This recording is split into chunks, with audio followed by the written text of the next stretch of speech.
So let's talk about Dota. More specifically, let's talk about you and that one hero you just can't stop picking. We're gonna dig into some pretty honest analysis to figure out what your Dota main is really telling the world about you. I mean, you probably think you made a conscious decision, right? You've poured hours, days, maybe even years into mastering this hero. You looked at the abilities, you considered the meta, you thought, yeah, this is the one for me. But what if I told you that wasn't really a choice? What if, deep down in your subconscious, your personality just reached out and picked that hero for you? Well, we're about to find out if that's true. Okay, first up, we've got a group I like to call the Unbothered Titans. You know these players. They're either supremely confident, a little disconnected from reality, or honestly, they just want everybody to leave them the heck alone. See, their whole mindset is one of two things. Either they have this incredibly complex inner world and their goals are just beyond our mortal comprehension, or they're just thinking about firing up the barbecue this weekend. It's a fine line, really. Let's start with the Underlord main. I mean, this is perfect. Apparently, this person's entire life goal is just to grill. In peace. All the drama in the world, the latest celebrity gossip, new music? Nope. They are completely and probably very happily unaware.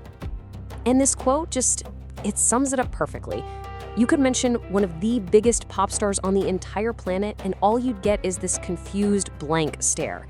They have totally opted out of modern culture, and honestly, they're doing just fine. All right, now what about the Wraith King main? This player sees the entire world as one giant game of Factorio. Life isn't about feelings or experiences, oh no. It's about resources. It's about efficiency. Everything is just a number to be optimized for maximum gain. And then we get to the Void Spirit main, who is this total paradox. On the one hand, they have this massive pride in their own skill, but on the other, they're genuinely humble.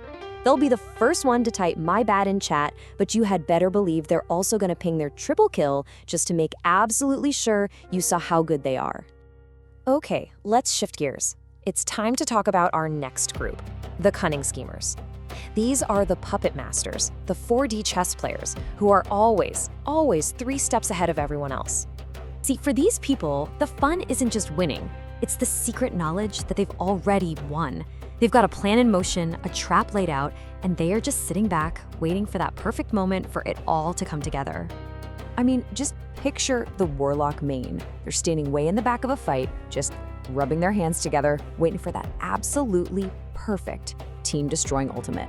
And you know this carries over into real life. You know that person at work who secretly loves all the office drama and politics? Yeah, probably a Warlock main. Then you've got the Visage main. Oh, this one's good. Their entire life force comes from knowing things that other people don't. They get this sick, twisted joy from the fact that you have no idea what their hero does, and they will exploit that ignorance until the ancient falls. And finally, rounding out this crew, we have the Weaver main. Oh boy.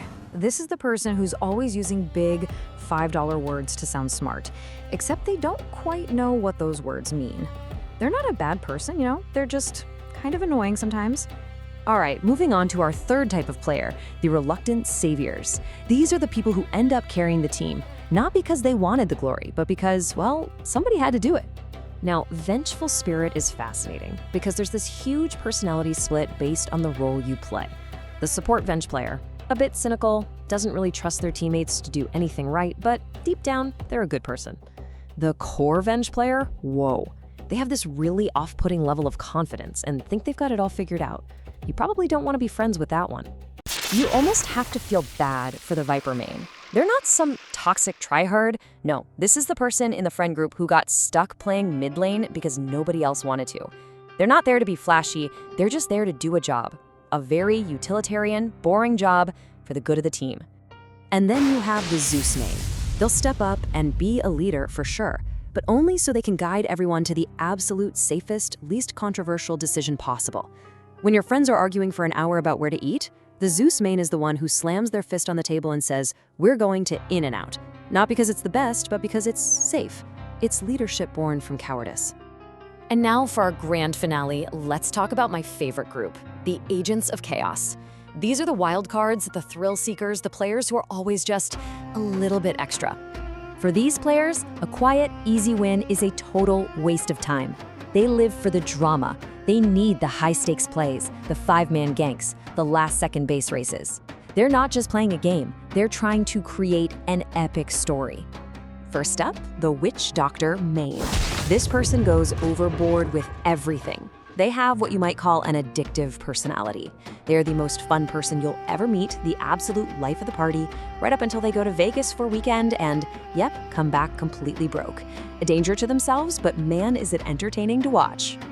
Next up, the Wind Ranger main. Their motivation in life and in Dota can be pretty much summed up by something called a praise kink. They live for the compliments. Every shackle shot, every slick escape, it all needs to be followed by a WP or GG in chat. They don't just want to win, they need you to tell them how amazing they are. And finally, we have a really unique brand of Chaos Agent, the Winter Wyvern player. For them, it's not just about taking risks. It's about needing the very real potential for massive, catastrophic failure. The knowledge that one wrong ultimate could single-handedly lose the entire game, that's what makes success feel so sweet. So there you have it. We've laid it all out. A deep, slightly uncomfortable dive into the mind of a Dota player. We've exposed the unbothered, the schemers, the saviors, and the chaotic. So that really only leaves one final question. Who are you when you think no one's watching?